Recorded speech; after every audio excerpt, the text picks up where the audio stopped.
अस्सलाम वालेकुम everyone. Exercise 12A question number 6 solve करने जा रहे हैं।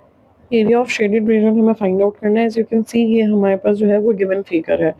यहाँ पे हमारे पास ए डी जो है वो 10 मीटर्स है, डी ई 10.5 मीटर्स है, ए बी हमारे पास 20 मीटर्स है और बी सी हमारे पास 21 मीटर्स है। ठीक है भाई। अच्छा, अगर हम इसको देखें, ये जो शेडेड रीजन हमारे पास है तो ये बहुत इरेगुलर सी शेप है और यहाँ पे हम कोई फॉर्मूला अगर लगाना चाहें तो हमें बहुत प्रॉब्लम होगी, बहुत सोचना पड़ेगा। ट्रापीजियम भी नहीं है, क्वाड्रिलेटरल है। तो अब यहाँ पे हम क्या करेंगे, इसको फाइंड आउट करने के लिए ये जो हमारे पास बिगर हमारे पास जो है वो ट्राइंगल है। एज यू कैन सी कि ये वाला जो हमारे पास ट्राइंगल है, अगर मैं इसका एरिया फाइंड आउट कर लूँ तो मेरे पास ये पूरा आ जाएगा। और फिर इसके बाद मैं ये छोटे वाले ट्राइंगल का अगर एरिया फाइंड आउट कर लूँ और इस छोटे वाले ट्राइंगल के एरिया को, एज यू कैन सी ये इसका छोटे वाले ट्राइंगल का एरिया है, तो ये बिगर ट्राइंगल में से स्मॉलर ट्राइंगल के एरिया को अगर मैं सबट्रैक्ट कर देती हूँ तो मेरे पास ये शेडेड एरिया बच जाएगा। सिंपल। तो यहाँ पे हमारे पास फॉर्मूला क्या फॉर्म हो गया कि हमारे पास बिगर ट्राइंगल जो है that is A B C. तो हम क्या करेंगे, area of A B C लेंगे और इसको सबट्रैक्ट कर देंगे फ्रॉम, इसमें से जो है वो सबट्रैक्ट कर देंगे ए डी ई को। तो area of ADE is to be subtracted from area of ABC। अब ABC का अगर हम एरिया देखते हैं तो हमारे पास ये ABC है, इसके अंदर ये बेस है और ये हमारे पास हाइट है। So we know the formula. इससे पहले हमने क्वेश्चन सॉल्व किए हैं और अगर आप सीक्वेंस में देख रहे हैं वीडियोस तो फिर बहुत अच्छी बात है, आपको सब कुछ आसान लगेगा। बेस में हमारे पास कितना है 20 और हाइट में हमारे पास क्या है 21, क्योंकि ये सब चीज़ें उसमें एक्सप्लेन हो चुके हैं। तो यहाँ पे हमारे पास जो है ये बिगर ट्राइंगल का हमने एरिया ले लिया, सबट्रैक्ट करेंगे इसमें से एरिया ऑफ ADE। अगर ADE को आप देखें तो इसके अंदर 90 डिग्री यहाँ पर है, तो this is going to be the base and this is going to be the perpendicular height. So हम यहाँ पे लिखेंगे 1/2, बेस की जगह आ जाएगा 10 और हाइट की जगह आ जाएगा 10.5। 2 1 ज़ा 2, 2 5 ज़ा 10।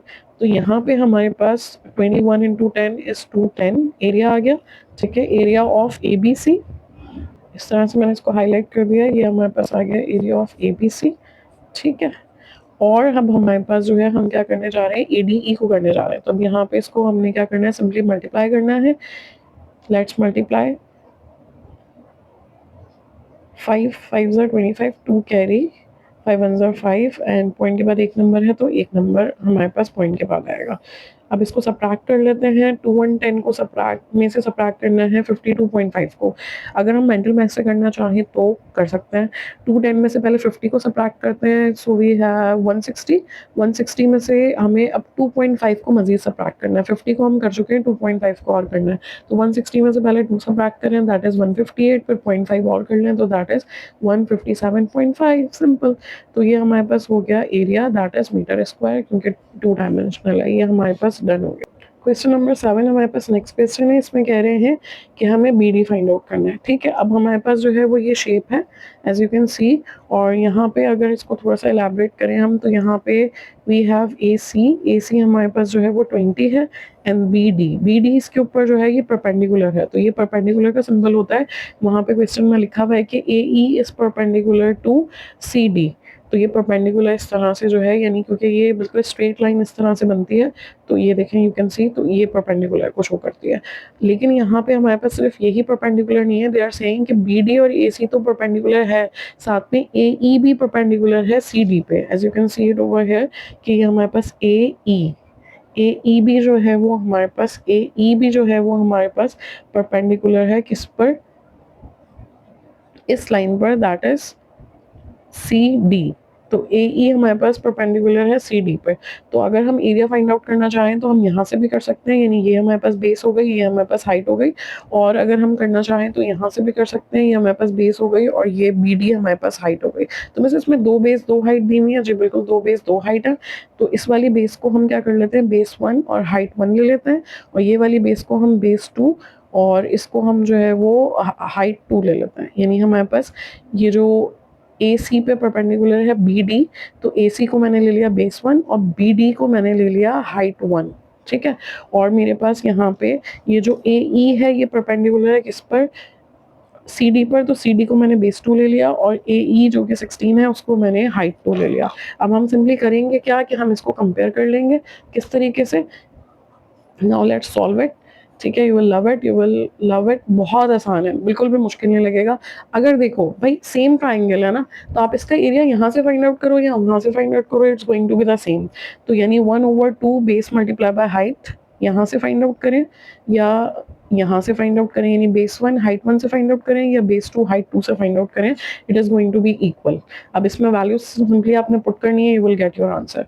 1/2 बेस 1 हमारे पास कितना है 20, हाइट 1 हमारे पास क्या है BD, जो हमें फाइंड आउट करना है, तो हमने यहाँ पे हाइट 1 की जगह लिख दिया BD। 1/2 बेस 2 हमारे पास कितना है, ये है CD, that is 22, and height 2 हमारे पास कितना है AE, दैट इज 16, जो अभी आपको शो किया था। अब इसको हम सिंपली सॉल्व कर लेंगे। 2 1 2, 2 10 20, 2 1 2, 2 1 2, 2 1 2, we are left with 16 into 11, and यहाँ पे हमारे पे 10 क्या हो रहा है, मल्टीप्लाई, वहाँ जाके क्या हो जाएगा, डिवाइड।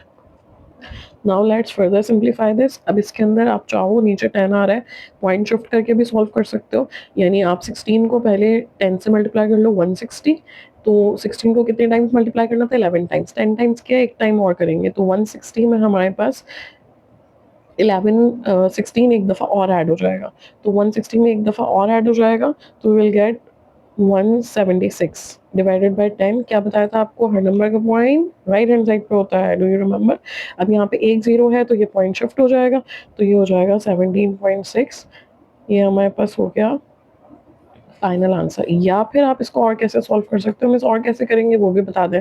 तो अब आप चाहो तो इसमें कैंसिलेशन कर लो, यानी ये हमारे पास हो गया 2 5 are 10, 2 8 are 16। अब ये हमारे पास 11 into 8 क्या हो जाएगा, 88 डिवाइडेड बाय 5। अब हम क्या करेंगे, इसको 5 से इस तरह से डिवाइड कर लेंगे, ठीक है। 5 1 are 5, 5 7 are 35, पॉइंट लगा के जीरो ले लिया। 5 6 are 30, यू कैन सी कि हमारे पास तब भी 17.6 यानी सेम ही आंसर आया। तो आप ऐसे करो वैसे करो, जैसे भी करो आंसर सेम ही आएगा। दूसरा इसमें करने का एक और तरीका भी है कि एज यू कैन सी कि हमारे पास यहाँ पे एक जगह से कंप्लीट एरिया निकल सकता है। यानी यहाँ पे हमारे पास ये 16 दिया हुआ है और ये हमारे पास 22 दिया हुआ है। तो अगर हम चाहें तो एरिया निकाल सकते हैं 1/2 बेस, ये दूसरा मेथड है। यानी चाहें तो इस तरह से सॉल्व कर लें, या फिर बेस मल्टीप्लाई बाय हाइट, यहाँ पे आ गया 1/2, बेस कितनी है हमारे पास 22 और हाइट हमारे पास कितनी गिवन है यहाँ पे 16। 2 1 2, 2 8 जार। अब इसको मल्टीप्लाई करके वी हैव 176। तो ये हमारे पास जो है वो क्या आ गया, एरिया आ गया। किसका, इस वाले से अगर हम सॉल्व करते हैं तो यहाँ से एरिया आ गया। अब ये एरिया हमारे पास जाहिर है ट्राइंगल एक है तो वो सेम ही रहेगा। तो अगर मैं यहाँ पे 1/2 बेस में जो है वो, अब इसको ले लेती हूँ AC को, तो AC हमारे पास कितना है 20 और हाइट में मेरे पास जो है वो क्या आ जाएगा BD। तो अब मैं अगर इसको सॉल्व करती हूँ तो यहाँ पे एरिया की जगह जो है वो एरिया पुट कर दूंगी जो मैंने दूसरे उसी जो है वो ट्राइंगल में लिया है, लेकिन दूसरी वैल्यूज से लिया है। तो अब यहाँ पे मेरे पास जो है, जो एरिया मैंने फाइंड आउट किया था 176, 2 1 2, 2 10 20। अब ये 10 यहाँ पे क्या हो रहा है, इसके साथ मल्टीप्लाई हो जाएगा, क्या हो जाएगा, डिवाइड, पॉइंट शिफ्ट हो जाएगा, सो वी हैव 17.6। यानी आप इसको ऐसे भी फाइंड आउट कर सकते हो कि हमारे पास दो तरह से एरिया निकल रहा है, यहाँ से और यहाँ से। यहाँ पे इन्फॉर्मेशन कंप्लीट थी, तो हमने इस कंप्लीट इन्फॉर्मेशन को यूज़ करते हुए पहले एरिया फाइंड आउट कर लिया, और फिर दूसरी इन्फॉर्मेशन जो इनकम्प्लीट थी, यानी यहाँ पे BD नहीं है AC है, तो यहाँ पे AC हमारे पास बेस है, तो बेस में हमने 20 लिख दिया, और हमारे पास हाइट में जो है वो BD लिख दिया, और फिर एरिया जो हमारे पास आया था, सारे सेम ट्राइंगल है, तो वहाँ से जो इन्फॉर्मेशन आई है वही यहाँ पे वैलिड है। तो यहाँ पे एरिया 176 यूज करके, और हमने इस तरह से भी फाइंड आउट ऐसे भी कर सकते हो। इसके बाद वी हैव क्वेश्चन नंबर 8, उसको भी हम फटाफट सॉल्व कर लेते हैं। Let's do. Okay guys, this is 8, I have drawn it here for you. Find the area of shaded region. Shaded region हमारे पास ये है, अगर आप इसको ध्यान से देखो तो ये क्वाड्रिलेटरल है। क्वाड्रिलेटरल का मतलब होता है, quad means 4 and lateral means side. Quadrilateral means any four sided figure. तो ये हमारे पास 4-साइडेड फिगर है, अब कौन सी है, क्या है, और फिर हम इसमें कौन सा फॉर्मूला करें, ये हमारे लिए थोड़ा सा डिफिकल्ट हो जाएगा। तो इसमें अगर आप चाहें तो सिंपली आप क्या कर सकते हो कि आप देखो कि ये जो क्वाड्रिलेटरल है, इसके हमारे पास दो पार्ट्स हैं। एक हमारे पास ये पार्ट है, क्वेश्चन में गिवन है कि P is directly above R, तो इसका मतलब है कि ये हमारे पास बिल्कुल स्ट्रेट लाइन है, ये बिल्कुल इसके डायरेक्टली अबव है, तो ये स्ट्रेट लाइन है। तो ये एक ट्राइंगल हमारे पास यहाँ पे फॉर्म हो रहा है, एक ट्राइंगल यहाँ पे फॉर्म हो रहा है। तो हम इसमें सिंपली जो है वो ट्राइंगल, यहाँ से इसका एरिया निकाल लिया इस ट्राइंगल का, यहाँ से इस ट्राइंगल का एरिया निकाल लें, तो सिंपली हमारे पास क्या हो जाएगा, पूरा शेडेड रीजन आ जाएगा। Got it. अच्छा, अब यहाँ पे ये जो हमारे पास फिगर गिवन है, यहाँ पे ये देखें इस तरह से बना हुआ है, इट मीन्स 90 डिग्रीज। और हमारे पास हमें नज़र भी आ रहा है कि भाई ये वाली साइड ज़्यादा है, ये हमारे पास 13.5 है और ये हमारे पास 7 है। तो ऑब्वियसली ये हमारे पास ऑपोजिट साइड्स इक्वल हैं। क्यों इक्वल हैं? क्योंकि 90 डिग्री है, ये बिल्कुल भी टिल्ट नहीं है फिगर। तो इसका मतलब ये हुआ हमारे पास कि यहाँ पे हमारे पास ये बिल्कुल स्ट्रेट लाइंस हैं। तो ये अगर 13.5 है और ये हमारे पास 7 है, तो दिस दिस वुड बी 20.5। तो ये हमारे पास यानी रेक्टेंगल गिवन है। रेक्टेंगल और स्क्वायर के अंदर हमारे पास all the angles are right angles. तो अब हमारे पास क्या कर लेंगे, हम यहाँ पर लिखेंगे, हमें क्या मालूम करना है, एरिया ऑफ शेडेड रीजन। कैसे फाइंड आउट करेंगे चंदा? सबसे पहले आप क्या करोगे, यहाँ पे लिखोगे शेडेड रीजन क्या चीज़ है। Shaded region is a quadrilateral. Quadrilateral है, इसका नाम क्या है, PQRS। तो हमने लिखा PQRS। अब इसके बाद ये जो क्वाड्रिलेटरल है, इसके दो हिस्से हैं। इसमें एक है area of triangle, area of triangle, दो ट्राइंगल्स है। एक ट्राइंगल है PQR, तो ये आ गया PQR। दूसरा ट्राइंगल है PSR, तो हमने लिख दिया PSR। विद मी सो फार? यहाँ तक डाइजेस्ट कर लें, आराम से सुकून से देख लें। I hope you have got it. ठीक है, एवरीथिंग इज अंडर कंट्रोल। अच्छा, अब हम इसको आगे सॉल्व करते हैं। 1/2 बेस और हाइट को ले लेंगे। ठीक है, यहाँ पे भी 1/2 बेस और हाइट को ले लेंगे। तो हमारे पास अगर देखें यहाँ पे बेस, तो ये हमारे पास बेस होती है ट्राइंगल की। तो बेस हमारे पास क्या है, PR। तो दोनों में बेस PR है। PR हमारे पास अगर देखें यहाँ से यहाँ तक, तो जाहिर है ये कितना है, ये तो गिवन नहीं है मिस, लेकिन ये तो गिवन है ना चंदा। AD हमारे पास कितना है, 23। तो अगर ये 23 है तो ये भी 23 होगा, ये भी 23, क्योंकि राइट एंगल्स हैं तो ये सब बराबर है। तो अब ये हमारे पास कितना हो गया, 23। बेस हमने दोनों में क्या ले ली, 23। इस ट्राइंगल की बात करें तो इसमें ये बेस है, इसमें बात करें तो इसमें ये बेस है। और फिर हमारे पास क्या होती है, आपको पता है ये स्लाइंट हाइट्स है हमारे पास। हमें क्या चाहिए होती है, हमें इस तरह से जो है परपेंडिकुलर हाइट चाहिए होती है। तो ये हमारे पास हाइट कितनी होगी, सिंपल, ये हमारे पास कितना होगा, जितना ये है। तो ये हमारे पास कितना दिया हुआ है, 7। तो इसका मतलब ये भी कितना होगा, 7। इसी तरह से ये हमारे पास कितना होगा, जितना ये है। तो ये कितना है, 13.5। Got it. तो हमारे पास बेस और हाइट हमने पुट कर दी। अब इसको, इससे पहले कि हम सॉल्व करें और एक अजाब में फंस जाएं, क्योंकि यहाँ पे जो है इसको अलग सॉल्व करना पड़ेगा, इसको अलग सॉल्व करना पड़ेगा। Can you see my dear students कि यहाँ पे हमारे पास ये तो सेम है ना भाई। तो ये जो है, अब हम क्या कर सकते हैं, इसको कॉमन ले सकते हैं। 1/2 इसमें भी आ रहा है, इसमें भी आ रहा है, 23 इसमें भी आ रहा है, इसमें भी आ रहा है। अब कॉमन किस तरह से लिया जाता है, जो दोनों में होता है उसको एक दफ़ा लिख दिया जाता है और फिर जो बचता है उसको लिखा जाता है। तो यहाँ पे 1/2 23 बाहर जा चुका है, यहाँ पे क्या रह गया, ये बाहर जाने के बाद 7 रह गया, फिर वी हैव प्लस साइन। 1/2 23 बाहर जा चुका है, यहाँ पे क्या रह गया हमारे पास, 13.5। ठीक है भाई। अच्छा, अब क्या कर लेंगे, अब इसको सॉल्व कर लेंगे। Simply we have 1/2 23। अब इसको हम क्या कर लें, ऐड कर लें।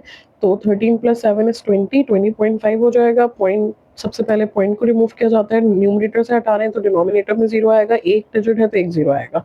5 4 ज़ा 20, 5 4 ज़ा 20, 5 1 ज़ा 5। ठीक है भैया, अब इसको हम मल्टीप्लाई कर लेंगे। 23 को 41 से मल्टीप्लाई करना है। 23 को पहले 4 से मल्टीप्लाई कर लेते हैं। 4 3 ज़ा 12, 1 कैरी, 4 2 ज़ा 8 और 1 9 एंड 0 एज इट इज। पहले हमने 23 को जो है वो 40 से मल्टीप्लाई कर लिया। अब एक दफ़ा और मल्टीप्लाई करना है तो हम इसमें 23 ऐड कर देंगे, तो ये हमारे पास आ गया 943। शॉर्टकट समझ आया? वरना आप डायरेक्ट भी इसको ऐसे करके मल्टीप्लाई कर सकते हैं। 1 3 ज़ा 3, 1 2 ज़ा 2, 3 4 ज़ा 12, 3 2 ज़ा 6 और 1 9, तब भी हमारे पास यही आंसर आएगा। हमने किया क्या कि 23 को 41 टाइम्स मल्टीप्लाई करना था, तो हमने पहले इसको क्या कर लिया, 40 से मल्टीप्लाई किया। तो 23 × 4 हमारे पास हो गया 92, 0 एज इट इज। और फिर एक दफ़ा और ऐड कर लिया, यानी क्योंकि एक दफ़ा और मल्टीप्लाई करना था तो एक दफ़ा ऐड कर लिया। So we have 943 divided by 4। बस इसको हम जल्दी से डिवाइड कर लेते हैं तो हमारे पास एरिया आ जाएगा। यहीं पे कर लेते हैं। 4 2 ज़ा 8। ठीक है भाई, 4 2 ज़ा 8,